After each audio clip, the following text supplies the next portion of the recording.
C'est l'heure de politique en partenariat avec Slate.fr. Bonsoir Jean-Marie Colombani. Bonsoir Roselyne. Alors je te tiens, tu me tiens par la barbichette. Ainsi pourrait-on résumer la situation entre les partenaires sociaux et le Premier ministre. Qui va céder? Forcément le gouvernement, se dit-on. Mais comment et sur quoi? Comment habiller la reculade ou les concessions sans perdre la face? Le gouvernement est condamné à trouver un compromis au risque de braquer l'opinion à 2 jours des vacances de Noël. Édouard Philippe doit conserver l'électorat d'Emmanuel Macron, à la fois ceux qui sont attachés à la social-démocratie, donc à la CFDT, et ceux qui le plébiscitent à droite. Il perdrait ces derniers s'il recule trop et perd les premiers s'il reste sur sa logique comptable. Décidément, le « en même temps », s'il a été une chance, en 2017, devient complexe au fil du temps lorsqu'on gouverne. On en parle avec nos invités. Virginie Leguet, bonsoir, de Paris Match. Bonsoir. Merci d'être sur ce plateau. Jérôme Cordelier, bonsoir. Bonsoir. Rédacteur en chef du service politique de l'hebdomadaire Le Point et auteur de Résistante aux éditions Calman Lévy. Merci à vous. Et bonsoir Bruno Cotresse. Bonsoir. Chercheur CNRS au CEVIPOF. Alors c'est à vous que je m'adresse, Bruno, puisque ces derniers jours montraient qu'une majorité de Français étaient contre la réforme des retraites. Pour autant, apporte-t-elle toujours un soutien aux grévistes, alors qu'hier, des coupures de courant jugées inappropriées et dangereuses ont déplu à beaucoup de gens? Alors, quand on dit que les Français soutiennent ou ne soutiennent pas, c'est la réforme telle qu'elle est présentée aujourd'hui. Est-ce que c'est le mouvement? Est-ce qu'il n'y a pas... Voilà. D'une part, alors, sur cet aspect, l'opinion et la réforme, il y a un peu 3 plans. Il y a le plan de soutien assez acquis, je pense, sur l'idée de la fin des régimes spéciaux. C'est quand même un cœur de cette réforme. La fin des régimes spéciaux, la plupart des Français, pour le moment, sont plutôt favorables. Il y a après le système universel. Là, c'est très, très partagé. Et puis, il y a l'âge pivot. Là, ce n'est pas du tout soutenu. Et c'est ça qui explique, en fait, qu'en même temps, l'opinion peut soutenir certains aspects du projet et en même temps soutenir les manifestations, les revendications, les grèves, malgré tous les désagréments qu'on voit dans les grandes villes, en particulier à Paris. C'est le fait que dans cette réforme, il y a plusieurs réformes qui sont à l'intérieur de la même réforme. C'est l'erreur peut-être qu'a faite Édouard Philippe de présenter les 2 aspects en même temps. Et on voit que dans les tendances et les clivages de l'opinion, ça se retrouve. Et puis par ailleurs, cette perception par l'opinion, elle est très clivée. Très, très clivée. Par les générations, ce sont les plus âgés, les seniors, qui soutiennent surtout la retraite. Ce sont les catégories sociales plutôt favorisées. Et c'est l'électorat du centre et du centre droit. Donc, à part ces électorats, les autres, ils sont plutôt dans le non-soutien à la réforme. Ouais. La question qu'on peut se poser, peut-être les uns et les autres, Jean-Marie, pourquoi le gouvernement, puisque Bruno vient de le dire, c'est encore ce funeste âge pivot, on peut l'appeler désormais funeste parce qu'il déplaît à tout le monde et il crée ce blocage, dans le fond. Pourquoi le gouvernement s'est lesté de ses 64 ans d'âge pivot? D'abord, il faut rappeler que autant Emmanuel Macron peut se prévaloir de ses engagements quand il présente une réforme dite systémique. Quand il dit on va passer à un système de répartition par points, c'est dans ses engagements de campagne. Donc là-dessus, il n'y a rien à dire, il fait ce qu'il avait dit. Autant l'âge pivot, c'est changer l'âge de la retraite. Et dans les engagements présidentiels, il y avait « je ne toucherai pas à l'âge légal à 62 ans ». Or, on se l'était dit dès le début, quand il a commencé d'évoquer cela, on s'était dit « mais il y a un tour de passe-passe » en disant on préserve l'âge légal, mais on fait un âge d'équilibre. L'âge d'équilibre, c'est le véritable âge de retraite à taux plein. Donc on change de fait l'âge de la retraite. Et donc là, il est en contradiction avec ses propres engagements. Voilà, après, je pense, moi, que l'explication est strictement politique. Le problème de l'âge, de repousser l'âge de la retraite, c'est un marqueur de droite.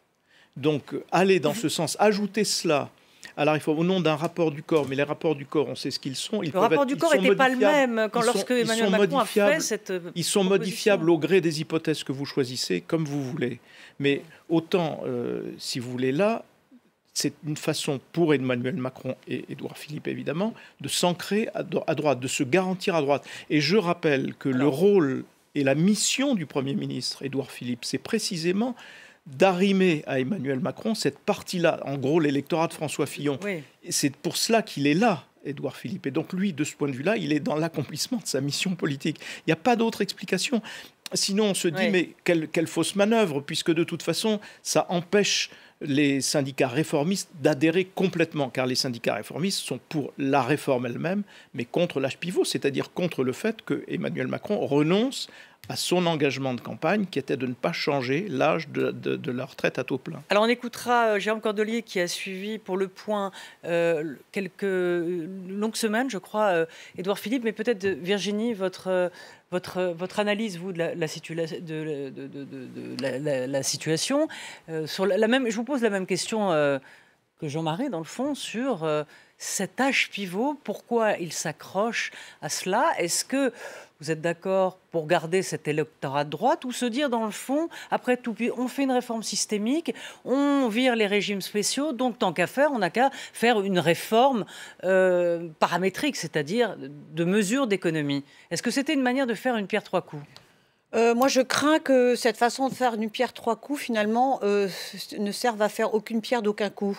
Ça va être une réforme en trompe-l'œil, si je peux me permettre. Parce qu'effectivement, facialement, on dit à un électorat de droite très attaché à l'équilibre des finances, on va repousser l'âge de la retraite. Et c'est indispensable, étant donné les prévisions démographiques et ce qui va se présenter dans notre pays. Si vous voulez que le système perdure, il faut repousser l'âge de la retraite, il faut travailler plus longtemps. Donc ça, c'est le signal. La réalité sera probablement très différente. La réalité de la réforme, d'ailleurs, telle qu'elle se précise maintenant, et si on enlève d'ores et déjà l'histoire de l'âge pivot, la réalité de la réforme est très différente de ce qui a été présenté aux Français il y a déjà quelques mois. On est loin déjà du système universel. On voit bien que les régimes spéciaux vont peu ou prou arriver à se maintenir, en tout cas certains d'entre eux. Oui, des régimes particuliers, on va appeler ça peut-être. On pourra les nommer comme on voudra, mais on n'arrivera pas à un régime universel. Et je m'interroge, moi, sur cette incroyable ambition d'Emmanuel Macron, qui, somme toute, est peut-être extrêmement intelligent, mais très novice en politique, qui s'est mis dans la tête, pendant la campagne présidentielle, de proposer une réforme à points, comme si c'était la bonne idée, mais qui probablement n'a pas mesuré que cette bonne idée, si tant est que c'était une bonne idée, cette bonne idée était incroyablement complexe à réaliser et à préparer. Et je trouve très audacieux, pour ne pas dire très, disons, dangereux, de présenter une réforme qui finalement n'est pas aussi bien préparée qu'elle aurait dû l'être, surtout après 9 mois de gilets jaunes et face à une opinion publique qui est aussi électrisée qu'elle l'est en ce moment. Jérôme Cordelier, est-ce que c'est une erreur, effectivement, ces 64 ans, puisqu'on savait que c'était une ligne rouge pour la CFDT, et dans le fond, ce qu'on retient, c'est cet âge pivot, et du coup, la réforme, la philosophie de la réforme est complètement effacée au nom d'une logique comptable. Mais c'est-à-dire qu'en fait, oui, vous l'avez parfaitement résumé, c'est-à-dire que c'est peut-être une erreur politique, mais en tout cas, c'est pas une erreur sur la réforme. C'est-à-dire que, évidemment, il va falloir qu'on travaille plus longtemps. Évidemment, la biologie, l'allongement du durée de la vie va faire en sorte qu'on ne partira plus à la retraite plus jeune qu'avant. Et donc, en fait, ce qu'il y a, c'est que là, je pense que... Alors, c'est une interprétation, elle vaut ce qu'elle vaut, mais je pense que, en fait, Édouard Philippe vit cette réforme des retraites comme un haut commis de l'État. Ce qu'il est, hein, c'est un énarque.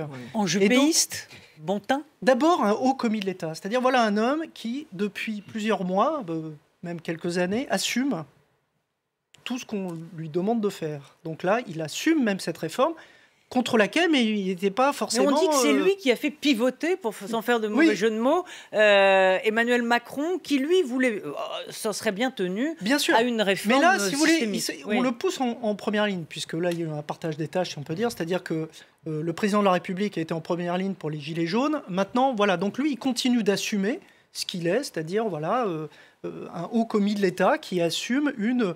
réforme perçue comme technocratique. Donc il va jusqu'au bout de sa logique.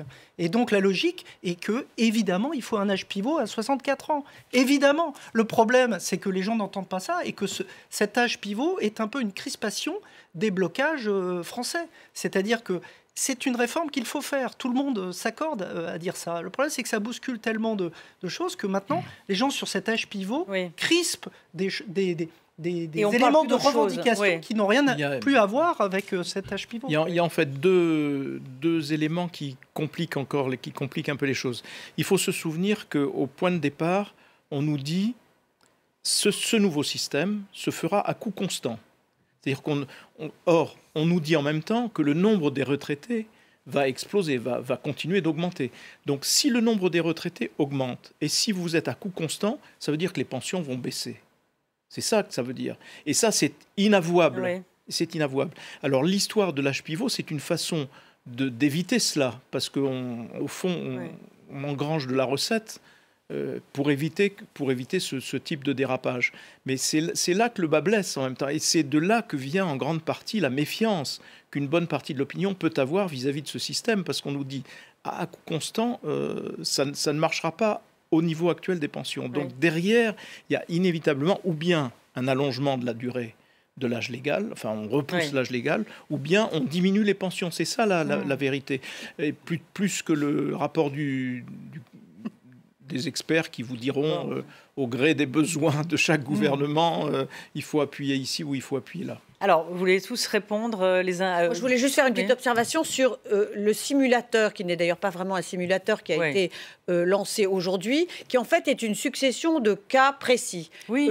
Ce qui revient... Les exemples, mais... Oui, mais ce qui revient dans tous ces cas précis, qui sont différents les uns des autres, c'est que plus on travaillera tard, plus on aura une retraite élevée. C'est parfaitement clair. Oui, ça, oui,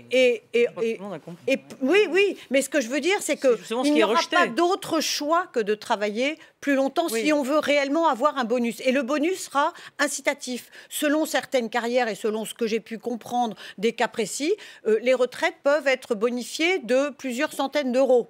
Et est-ce que c'est légitime de se battre pour ça, pour ne pas travailler plus longtemps que dans l'ancien système?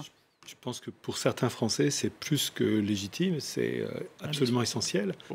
Ceux qui ont commencé à travailler jeunes dans des métiers difficiles, c'est fondamental. Nous n'avons pas tous le même rapport et je trouve que c'est ça. Mais est-ce que cette réforme systémique est juste pour ça? Je trouve justement que c'est un des points faibles de la communication d'Emmanuel Macron et de la manière dont il a présenté, y compris l'aspect systémique. Il n'y a pas que l'âge pivot qui n'est pas bien vendu. Je trouve qu'on ne parle pas en même temps emploi et salaire. Comment parler des retraites sans parler emploi et salaire en même temps?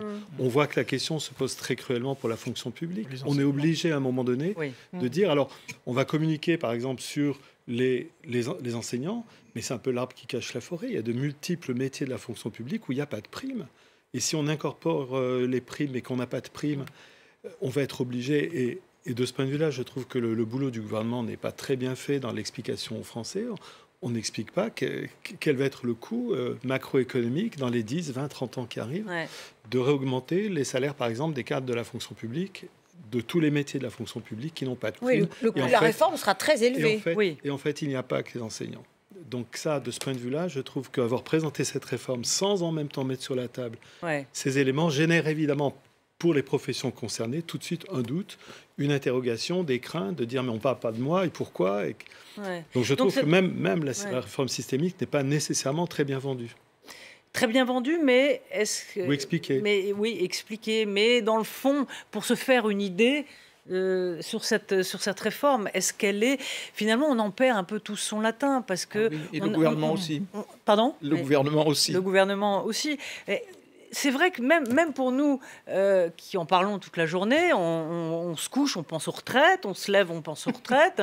Enfin, c'est vrai. Donc, est-ce qu'in fine, c'est ce qu'avait voulu... Emmanuel Macron, c'est refaire un État social plus juste, plus équitable. Est-ce que c'est le cas?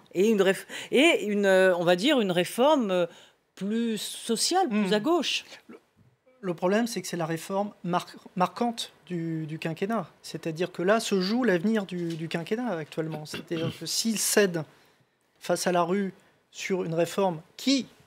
Alors, mais ça, évidemment, il y a un problème d'Emmanuel Macron, c'est pas le problème des Français. Oui, ça. Mais il y a un problème de pédagogie, de communication, mais il y a aussi beaucoup de bon sens dans cette réforme quand même. Le problème, c'est que ça heurte des intérêts acquis, des situations, voilà. Donc et que Emmanuel Macron en a fait la réforme, la mère des batailles, si on peut dire. Donc c'est vrai, mais s'agissant d'une telle ambition, il eût mieux valu dire d'entrée de jeu, bon, c'est une réforme qui vaudra pour les entrants, ce qui déjà rassurait l'essentiel de la population, et d'autre part prendre le temps, quitte à prendre même le temps du quinquennat pour expliciter expliquer, rentrer dans les détails, prendre le temps et considérer les autres urgences du pays, parce qu'en attendant, il y a des urgences qui ne sont pas ou pas insuffisamment traitées, notamment les questions qui touchent au système de santé, qui, elles, sont urgentissimes. Alors que la retraite, on raisonne à partir de 2037 et ainsi de suite. Donc je pense que l'erreur, elle est là. Il eût peut-être été plus sage de ne pas lancer cette réforme si tard dans le quinquennat et surtout après les 6 mois de gilets jaunes, mais de la préparer pendant la fin de ce quinquennat pour la mettre en œuvre lors du prochain quinquennat, car il y a grande chance qu'Emmanuel Macron soit réélu. Et je trouve extrêmement risqué politiquement de l'avoir lancé alors que le socle électoral d'Emmanuel Macron est somme toute très fragile et alors que les oppositions envers lui convergent pour des raisons d'ailleurs assez différentes et assez complexes. Et d'autant, j'ajouterais, que cette réforme qui effectivement a été présentée, comme vous le dites, comme la mère des réformes, a été insuffisamment préparée techniquement et que ça se voit depuis quelques mois et que c'est ça qui suscite l'angoisse chez les Français. Je suis moins d'accord avec vous. C'est-à-dire, elle a été préparée techniquement. Le problème, c'est qu'ils n'arrivent pas à le faire passer dans l'opinion. Le problème, c'est que là, il y a un peu un inconscient jupéiste qui parle. C'est-à-dire que dans l'esprit, si je puis me permettre d'Édouard Philippe, il a été au bout de ce qu'il pouvait faire en termes de concertation. C'est ce qu'il nous a dit quand on a fait ce reportage pour Le Point. Il a dit, vous comprenez, monsieur Martinez, on l'a vu 22 fois. Le haut-commissaire aux retraites, il est venu 22 fois. Donc pour lui, ils ont fait la concertation. Ils ont fait 18 mois de concertation. Donc pour eux, toute cette négociation a déjà eu lieu en amont. Et donc il ne comprend pas. Là, on est sur un problème peut-être. Mais il y a l'opinion publique au-delà des syndicats. Voilà. Que faire de l'opinion publique? Comment préparer l'opinion publique? C'est ce qu'ils essayent de jouer actuellement. Et là, le problème, c'est ce qui se joue sous nos yeux, c'est que l'opinion publique, pour l'instant, ne suit pas le gouvernement. Ils pensaient peut-être. Est-ce que ça peut, ça peut se modifier pour Noël Parce que Édouard Philippe n'est pas né de la dernière pluie. C'est un homme politique qui a été un grand élu local. Il sait très bien que si on touche à quelque chose qui est de cette nature, j'ajoute d'une ville. Oui, pardon. C'est parce qu'au-delà des questions techniques ou des il est élu local d'une ville où la culture de négociation est importante. Absolument. Il connaît les dockers, le Havre. Enfin, il sait ce que c'est que le bain social. Mais ces questions qui est à l'issue de toute une vie d'efforts de travail, comment le système social me récompense, me rémunère. On se doute quand même bien que sur une question comme ça, vont apparaître des fractures, des clivages, des désaccords, des résistances, absolument. Il faut regarder la sociologie quand même des enquêtes d'opinion sur ce qu'elle dit, de la manière dont les Français apprécient cette réforme. C'est très clivé. Sociologiquement, c'est très clivé. Il y a vraiment toute une partie de la France qui n'adhère pas du tout. Les catégories populaires en particulier, les classes moyennes aussi.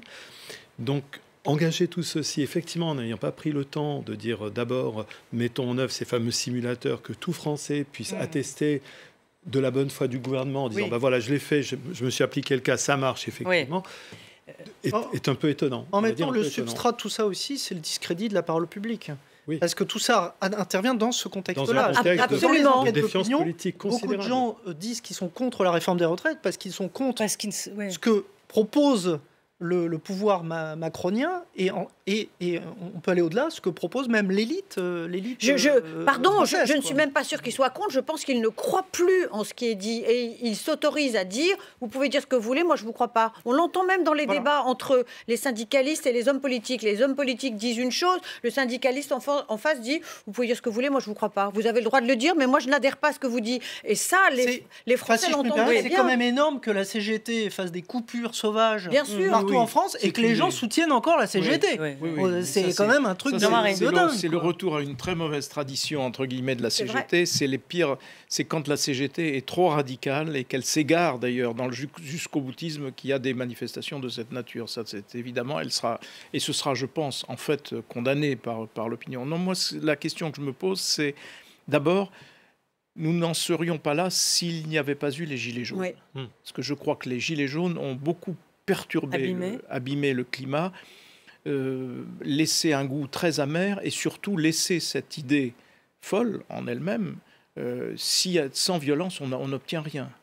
Puisque les Gilets jaunes ont réussi à obtenir 15 ou 17 milliards d'euros avec des vrais gains de pouvoir d'achat. Sauf que là, il n'y a pas de violence, en l'occurrence. Il n'y a pas de violence, heureusement, parce que c'est encadré par les syndicats. D'ailleurs, on voit bien la différence entre les Gilets jaunes, qui soutenaient de fait la violence, et les syndicats qui l'encadrent. Donc vive les syndicats quand il y a des manifs. Bien sûr, alors. vive les syndicats. Mais ça, il faut l'expliquer à Mais Emmanuel Macron, qui depuis le début de son quinquennat n'a eu de cesse quand même de les marginaliser.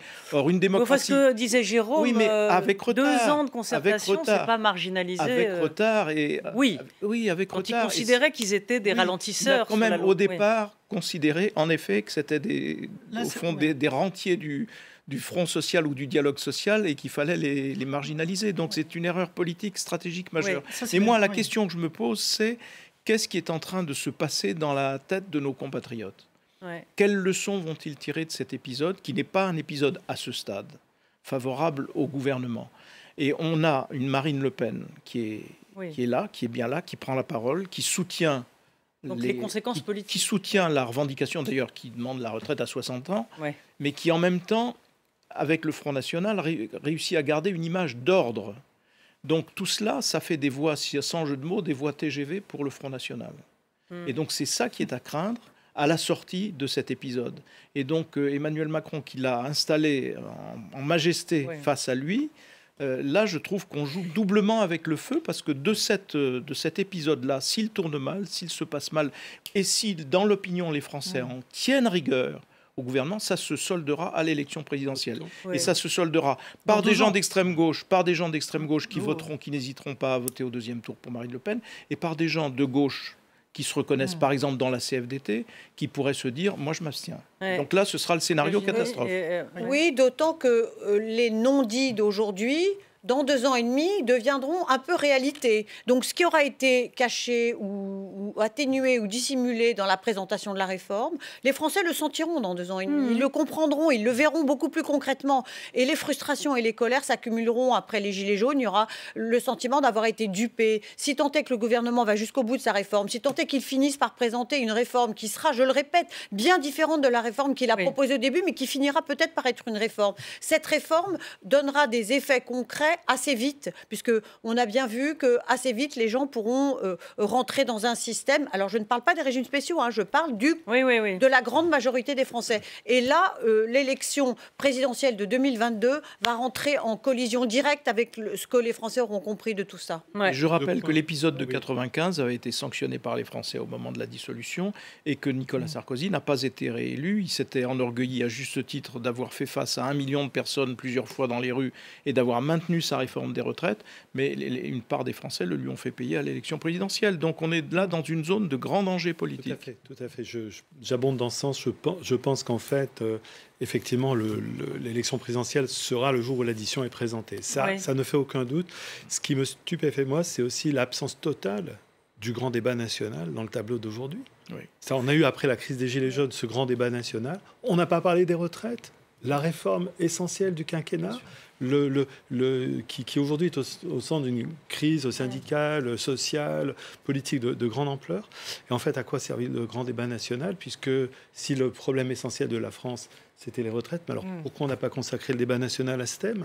Donc il y a des formes d'incohérence aujourd'hui, je trouve, qui sont... On a parlé du pouvoir d'achat. Tout le capital politique né de la bonne gestion de l'affaire des Gilets jaunes par Emmanuel Macron avec les 96 heures de débat est en train d'être dilapidé pour des erreurs de pédagogie et de communication dans le fond. Donc, je voudrais revenir peut-être sur un sujet, sur le rapport Premier ministre, Président de la République, donc le rapport entre Emmanuel Macron et Édouard Philippe. On sait que c'est un couple... Ce couple exécutif n'a pas été un long fleuve tranquille dans la Ve République. Ça s'est soit traité par du mépris entre Fillon et Sarkozy, la haine entre Mitterrand et Rocard. Alors, en revanche, on a l'impression qu'entre Macron et Philippe, s'il y a des dissensions, elles sont vraiment... très on n'en parle pas, personne, ça ne filtre pas en tout cas. Non, je pense qu'il doit y avoir quand même la dose minimum nécessaire de ce couple infernal de la Ve République, président, Premier ministre. Ça commence toujours bien, ça se finit souvent mal. Donc il doit y avoir un dosage minimum. Qui veut être calife à la place du calife. Voilà, dans le cas d'Édouard Philippe, ce qui est vraiment, je trouve vraiment ce qui est intéressant. Quand on regarde ses déclarations quand même sur la réforme, on voit bien que quand même le code génétique républicain, il est quand même bien là.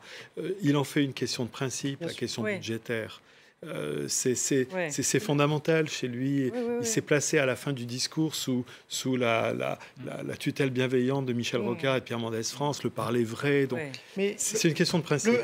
Je vais juste m'exprimer sous la bienveillance du magistère de Jean-Marie Colombani, mais c'est vrai que les observateurs se cassent les dents sur ce couple, parce que c'est le premier couple qui respecte à la lettre, si on peut dire, la constitution de la Ve République. C'est-à-dire, il y en a un qui donne les grandes perspectives et l'autre qui exécute d'une certaine manière, sans mauvais jeu de mots qui rappelait. Voilà. Mais c'est le premier couple qui fonctionne.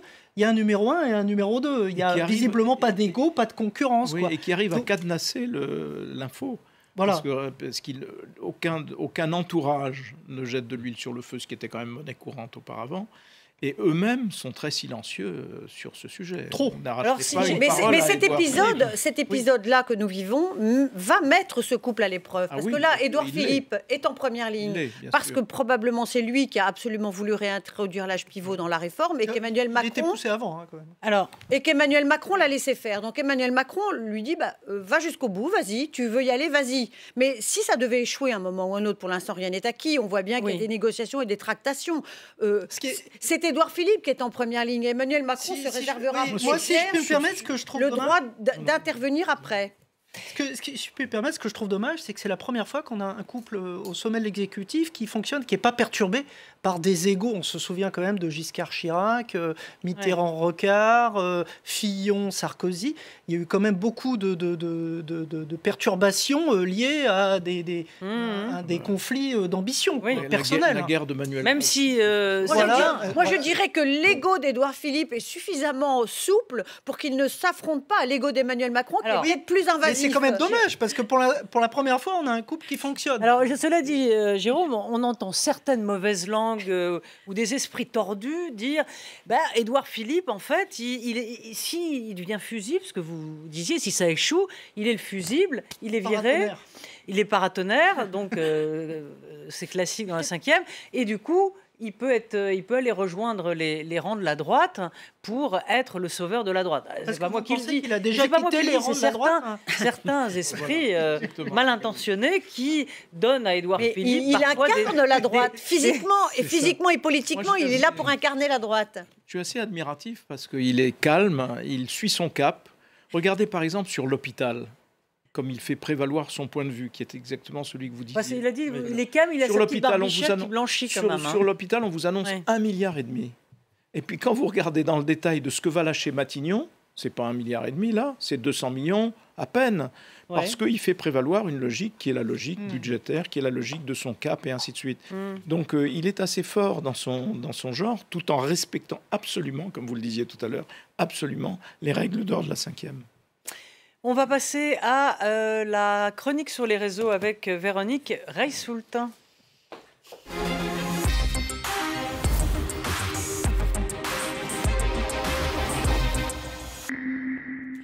Bonjour ma chère Véronique. Bonjour tout le monde. Très bien, très bien. Alors, donc, je suis désolée, on fait du monosujet. Non, je voulais parler... On va parler d'autres sujets. Mais on commence par ça. Oui, voilà, je ne me suis pas trompée dans l'ordre. Vous allez bien nous parler des retraites quand même. Je vais vous parler des retraites parce que je vais vous montrer le volume. C'était difficile de ne pas vous en parler quand même. Parce que est-ce que les gens en parlent, tout ça bien regardez, ça parle tout seul. Et alors je vous ai même différencié, est-ce qu'ils parlent plus de la grève ou est-ce qu'ils parlent plus de la réforme? Et bien figurez-vous, ils parlent plus de la grève, mais pas tant que ça, puisque vous avez 1,2 million de messages sur la grève et 878 000 sur la réforme elle-même. Donc on parle un peu plus de la grève. Alors quand on parle de la grève, évidemment, c'est pas en bien. Quand on parle de la réforme, c'est un peu mieux. On va d'abord regarder les emojis, donc quels sont les petits symboles. Et là encore, ils parlent d'eux-mêmes, puisque vous avez un personnage qui pleure, qui est désespéré. Et ça, c'est vraiment les grèves qui les fatiguent. C'est aussi la façon dont les débats sont menés. Et en gros, entre fatigue, colère et exaspération, les internautes ont un petit peu du mal à voir une sortie positive et rapide de ce conflit.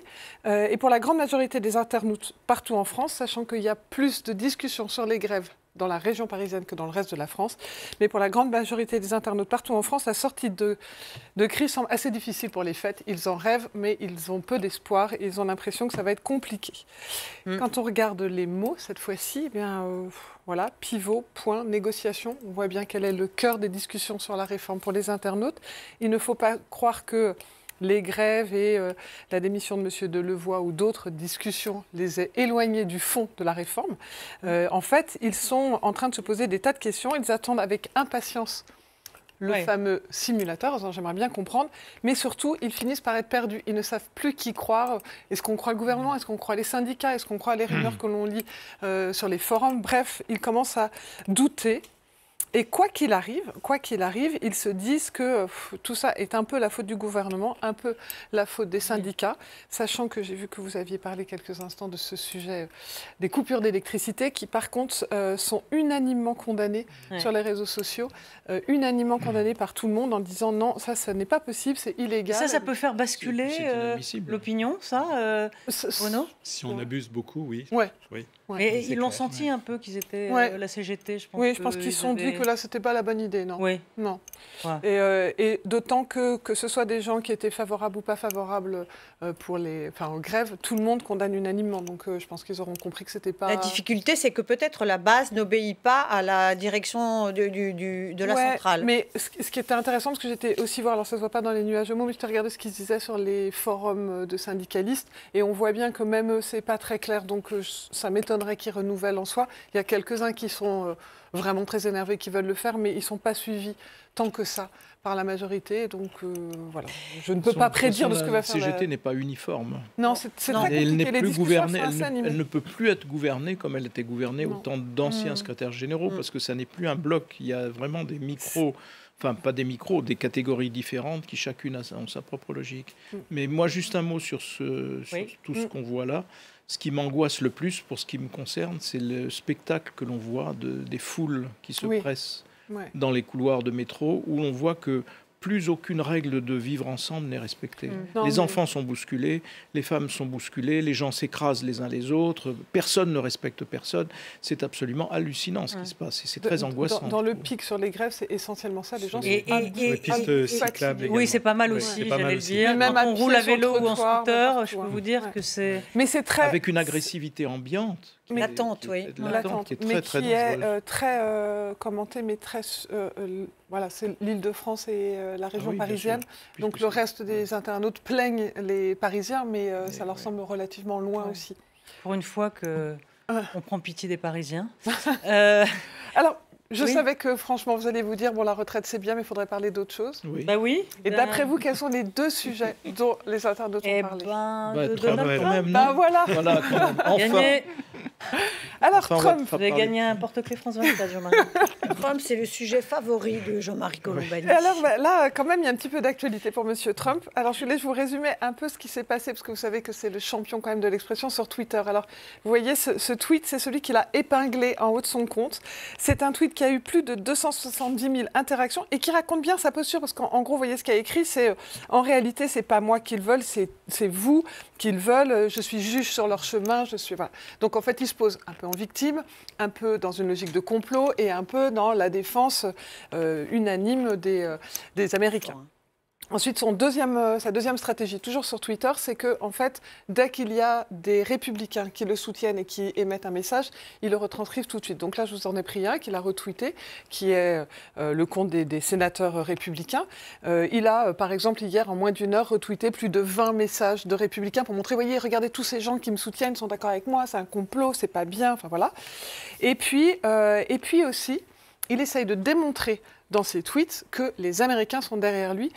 Voilà un tweet qu'il a repris qui est assez parlant. D'abord, vous allez voir, il a un message qui est « Thank you, CAG ». Ça veut dire quoi, CAG ? Eh bien, CAG, c'est sa nouvelle expression. Ça, c'est une vidéo qui est en dessous de ce tweet qui montre, regardez, les gens qui sont là pour me soutenir, regardez cette foule, elle a été vue. Voilà, ça passe très très vite en accéléré pour dire, regardez tous ces gens, je ne peux pas tous vous les montrer. Voilà, une foule d'aéroport. En fait, c'est une foule de gens qui sont venus le soutenir. Et le Thank you, CAG, ça veut dire quoi? C'est Keep America Great.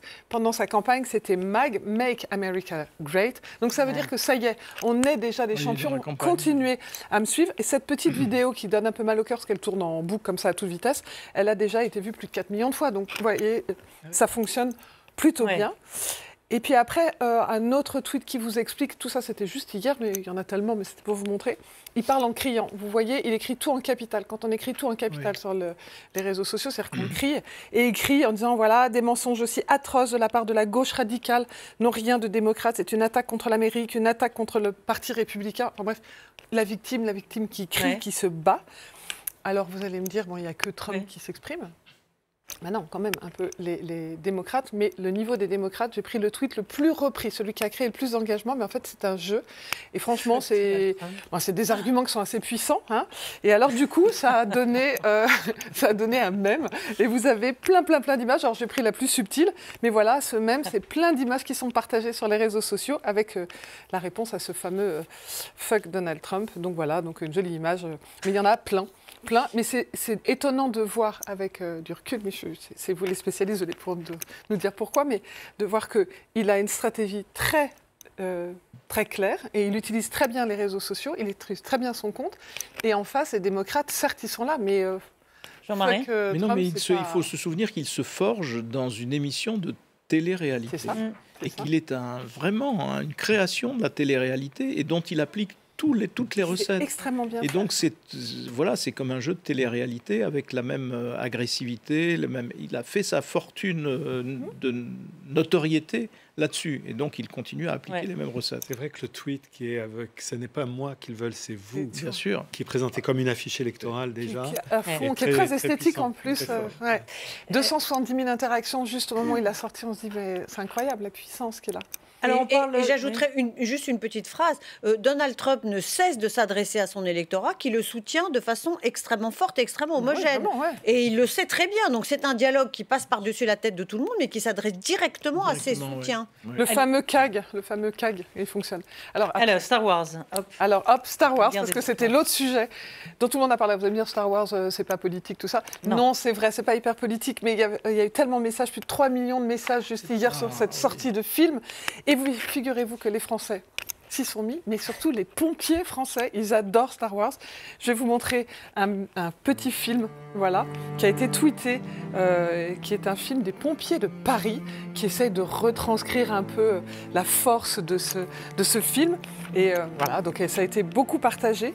Et alors, il n'y a pas que les pompiers parisiens, il y a ce film-là, mais vous avez aussi les pompiers de l'Eure, qui ont fait un film absolument incroyable aussi, qui a été énormément repartagé aussi. Et puis vous avez aussi les pompiers de la Vienne, qui eux ont fait un mini-film avec, qui a été beaucoup partagé, qui a été très bien fait, avec un générique, enfin voilà. Donc pour vous dire que Star Wars, c'est un sujet mondial et les pompiers français se sont emparés de Star Wars. Voilà. Ça a beaucoup plu. Merci Véronique, ça nous a sorti des retraites. C'était un petit clin d'œil plus léger. Encore qu'il y a peut-être un régime spécial. Il y a sans doute un régime spécial pour vrai. Et la boucle est bouclée, vous voyez que tout est politique. Et en tout cas de la pénibilité, ça c'est sûr, et de la dangerosité pour les pompiers. Merci beaucoup Véronique. Merci à tous et à Charlotte Hurien-Tomarca pour avoir préparé cette émission et à toute l'équipe technique pour l'avoir réalisée. À très vite. Merci.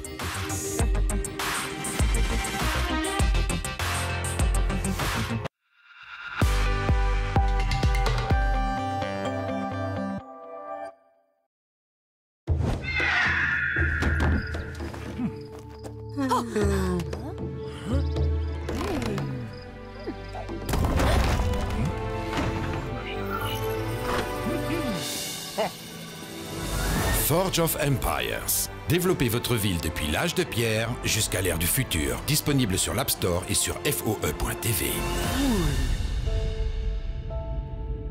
Forge of Empires. Jouez maintenant.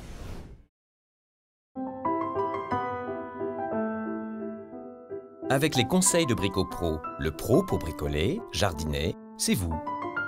Vous et encore vous. Brico Pro, votre magasin bricolage, maison et jardin. Aujourd'hui, avec Festillant, vous êtes libre. Libre de vous faire plaisir avec un vin aux fines bulles, sans alcool et savoureux. Libre de partager de bons moments sans vous soucier du reste. Libre de profiter de chaque instant avec tous vos amis, sans contrainte. Festillant sans alcool, nature ou aromatisé. Festillant, vivez sans modération.